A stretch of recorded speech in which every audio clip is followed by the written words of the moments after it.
নমস্কার বন্ধুরা, আমাদের চ্যানেলে তোমাদের সবাইকে স্বাগত। পাস্তা তো আমরা প্রায়ই খেয়ে থাকি, কিন্তু আজকে আমরা আরও অনেক সহজ পদ্ধতিতে বানিয়ে ফেলবো হোয়াইট সস স্পেগেটি পাস্তা। তো চলো রেসিপিটা শুরু করা যাক। হোয়াইট সস স্পেগেটি বানানোর জন্য প্রথমেই কড়াতে আমরা জলটা গরম করতে বসিয়ে দেব। জলটা একটু গরম হয়ে গেলে স্বাদ মতো দিয়ে দেব এবং সাদা তেল বা রিফাইন্ড অয়েল। এরপর এই জলে আমরা স্পেগেটিগুলো সেদ্ধ করে নেব।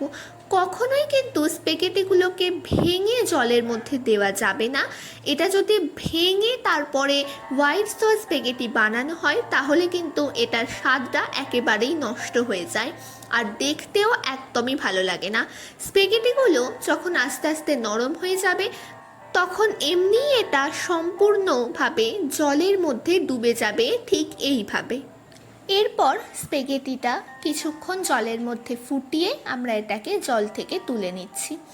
অপরদিকে আমরা চলে যাব এবার হোয়াইট সসটা বানানোর জন্য। সসটা বানানোর জন্য ফ্রাইং প্যানে প্রথমেই কিছুটা রিফাইন্ড অয়েল বা সাদা তেল দিয়ে দিতে হবে সল্টেড বাটার। এবার বাটারটাকে আমরা ভালো করে মেল্ট করে নিয়ে এখানে ক্যাপসিকাম কুচি এবং পেঁয়াজ কুচি দিয়ে দিচ্ছি একটুখানি ভেজে নেওয়ার জন্য। আপনারা চাইলে এটাকে হালকা করেও ভাজতে পারেন। আমরা একটু বেশি সময় ধরে এটাকে ভেজে নিচ্ছি এবং দিয়ে দিলাম স্বাদ মতো নুন। কিছুটা সময় ভাজার পরই এটাকে আমরা তুলে নিচ্ছি। এবার ওই ফ্রাইং প্যানেই আরও বেশ কিছুটা পরিমাণে বাটার দিয়ে বাটারটাকে মেল্ট করে নেব। এই মেল্ট করা বাটারের মধ্যে দিয়ে দেব গার্লিক পেস্ট বা রসুন বাটা। আপনারা চাইলে এখানে রসুন কুচিও ব্যবহার করতে পারেন।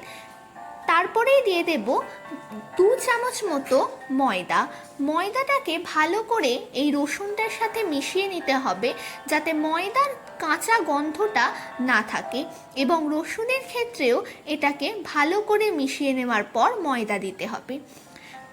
3-4 মিনিট এটাকে ভেজে নেওয়ার পর আমরা এটার মধ্যে নর্মাল টেম্পারেচারে রাখা দুধ অল্প অল্প করে দিতে থাকবো।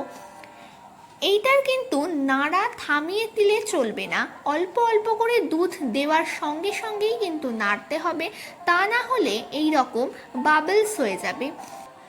5 থেকে 10 মিনিট এটাকে নাড়ানোর পর আমরা দিয়ে দিচ্ছি এর মধ্যে আগে থেকে সেদ্ধ করে রাখা স্পেগেটিটা দিয়ে এটার সাথে স্পেগেটিটাকে ভালো করে মিশিয়ে নিতে হবে এবং ওপর থেকে দিয়ে দিতে হবে ভাজা ক্যাপসিকাম কুচি এবং পেঁয়াজ কুচিটা।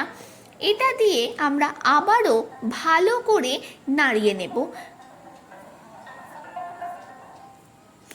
আর দিয়ে দেব ওপর থেকে চিলি ফ্লেক্স এবং অরিগ্যানো দিয়ে ভালো করে আবারও নাড়িয়ে নেব। আর 5 মিনিট মতো আমরা এটাকে নেড়ে চেড়ে ওপর থেকে চিলি ফ্লেক্স এবং অরিগ্যানো দিয়ে গার্নিশিং করে পরিবেশন করছি গরম গরম হোয়াইট সস স্পেগেটি। রেসিপিটা ভালো লাগলে একটা লাইক করতে এবং বাড়িতে অবশ্যই বানাতে একদমই ভুলবেন না। ধন্যবাদ।